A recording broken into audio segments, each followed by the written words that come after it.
دین سے محبت، اسلام سے محبت میرے خون میں شامل ہے.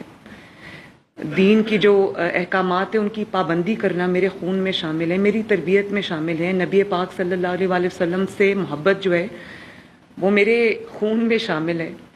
تو جب 2017-18 میں سیاسی سکور کو سیٹل کرنے کے لیے جب ہمیں نشانہ بنایا گیا تو اس کے لیے ہم نے گولیاں بھی کھائیں اور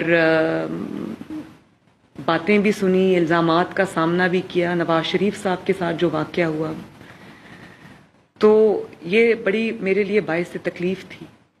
کوئی چور کہہ دے، ڈاکو کہہ دے، اس چیز کی اتنی تکلیف نہیں ہوتی جتنی تکلیف اس چیز کی ہوتی ہے.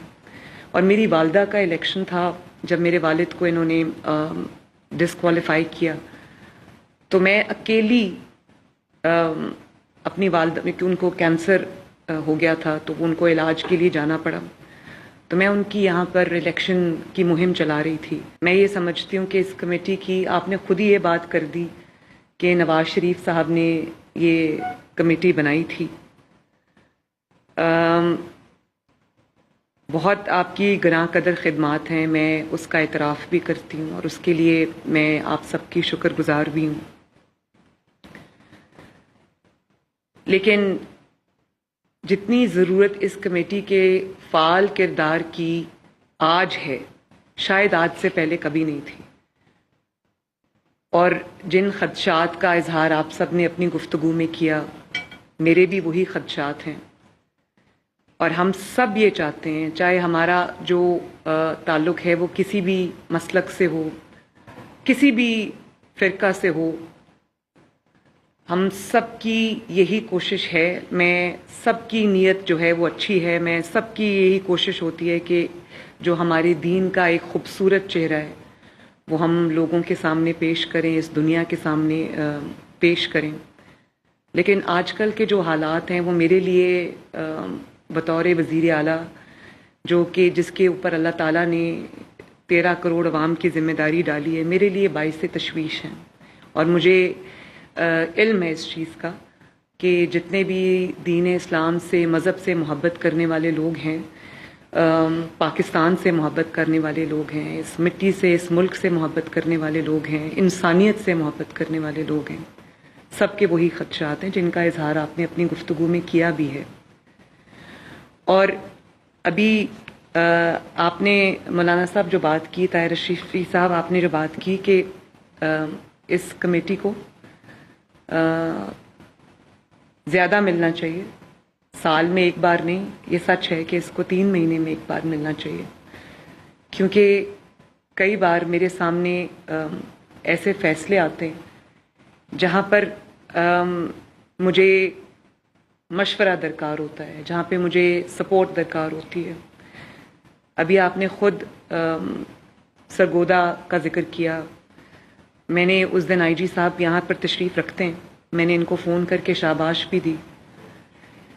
اور کل بھی اور اب یقیناً اس طرح کے واقعات جو ہیں، جو ہماری مقدس کتابیں ہیں، قرآن پاک کو کی بے حرمتی کے واقعات آج کل روز ہو رہے ہیں. تو ظاہر ہے ہمیں ہمارا دل تڑپتا ہے، ہمارے دل کو تکلیف ہوتی ہے. اور میں یہ چاہتی ہوں کہ ان واقعات کی روک تھام کے لیے ہم سب مل کے بیٹھیں اور ہم دیکھیں کہ کیا وجہ ہے کہ یہ واقعات جو ہیں وہ بڑے ہیں. اور پھر یہ بھی ایک بڑی ضروری بات ہے جس کی نشاندہی آپ نے کی کہ کئی بار ان الزامات کو اپنا کوئی اور سکور سیٹل کرنے کے لیے ان الزامات کا سہارا لیا جاتا ہے.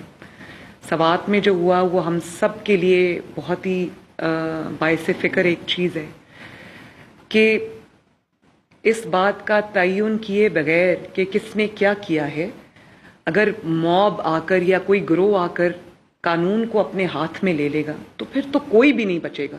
نہ آپ بچیں گے، نہ میں بچوں گی، نہ کوئی اور بچے گا. اور میں اس چیز کے بارے میں بات اس لیے کرتی ہوں کہ میں نے ابھی آپ کو بتایا کہ میرا تعلق ایک مذہبی گھرانے سے ہے اور یہ چیز میرے خون میں شامل ہے. دین سے محبت، اسلام سے محبت میرے خون میں شامل ہے. دین کی جو احکامات ہیں ان کی پابندی کرنا میرے خون میں شامل ہے، میری تربیت میں شامل ہے. نبی پاک صلی اللہ علیہ وآلہ وسلم سے محبت جو ہے وہ میرے خون میں شامل ہے. تو جب 2017-18 میں سیاسی سکور کو سیٹل کرنے کے لیے جب ہمیں نشانہ بنایا گیا تو اس کے لیے ہم نے گولیاں بھی کھائیں اور باتیں بھی سنی، الزامات کا سامنا بھی کیا. نواز شریف صاحب کے ساتھ جو واقعہ ہوا تو یہ بڑی میرے لیے باعث تکلیف تھی. کوئی چور کہہ دے، ڈاکو کہہ دے، اس چیز کی اتنی تکلیف نہیں ہوتی جتنی تکلیف اس چیز کی ہوتی ہے. اور میری والدہ کا الیکشن تھا جب میرے والد کو انہوں نے ڈسکوالیفائی کیا تو میں اکیلی اپنی والدہ کہ ان کو کینسر ہو گیا تھا تو ان کو علاج کے لیے جانا پڑا، تو میں ان کی یہاں پر الیکشن کی مہم چلا رہی تھی. جس طرح سے چند افراد کی جانب سے اور ایک سیاسی جماعت جس نے ان کو استعمال کیا یا وہ خود استعمال ہوئے، جس طرح سے ان الزامات کا سامنا مجھے کرنا پڑا، میرے لیے ایک بہت تکلیف دہ عمل تھا.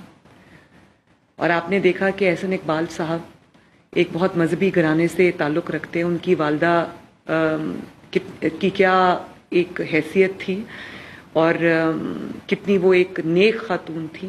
ان کو بھی گولی ماری گئی، اللہ تعالیٰ نے ان کی زندگی بچا لی. تو میں اس عمل سے میں خود گزری ہوں اور میں جانتی ہوں کہ یہ کتنا تکلیف دہ عمل ہے. آپ نے صحیح فرمایا کہ جو مقدمات میں ڈیلے کی جاتی ہے اس میں جو الزامات ہیں ان کی سچائی کا تعین بھی ہونا چاہیے، سزا کا تعین بھی ہونا چاہیے.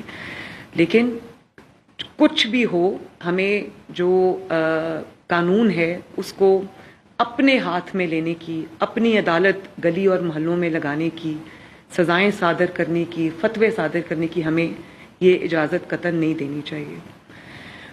اور ایک اور بہت میرے لیے تکلیف دہ معاملہ ہے. مجھے اللہ تعالیٰ نے اس کرسی پہ بٹھایا ہے اور جیسے کہ میں نے آپ سے عرض کی کہ میرا جو فرض ہے وہ انصاف کرنا ہے.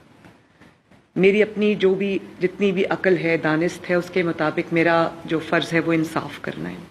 میرے سامنے جب بھی ایسا کوئی معاملہ آتا ہے تو جب کسی سے کوئی جرم سرزد ہوتا ہے اور جرم کی تصدیق ہو جاتی ہے، اس کے بعد وہ کوئی مسلمان، سکھ، ہندو، عیسائی نہیں رہتا، وہ مجرم ہوتا ہے اور اس کو اس کے کیے کی سزا ملنی چاہیے. ایک چھوٹا سا واقعہ ہوا تھا، واقعہ تو بہت بڑا ہے لیکن میں آپ کے ساتھ وہ شیئر کرنا چاہتی ہوں کہ میرے دل کو، کیونکہ میں ایک ماں ہوں، میرے ماشاءاللہ 3 بچے ہیں اور اب اس صوبے کے جو بچے ہیں ان کی ذمہ داری بھی میرے سر پہ ہے، آپ کے سر پہ ہے، کیونکہ آپ جب بات کرتے ہیں تو لوگ اس کا اثر لیتے ہیں.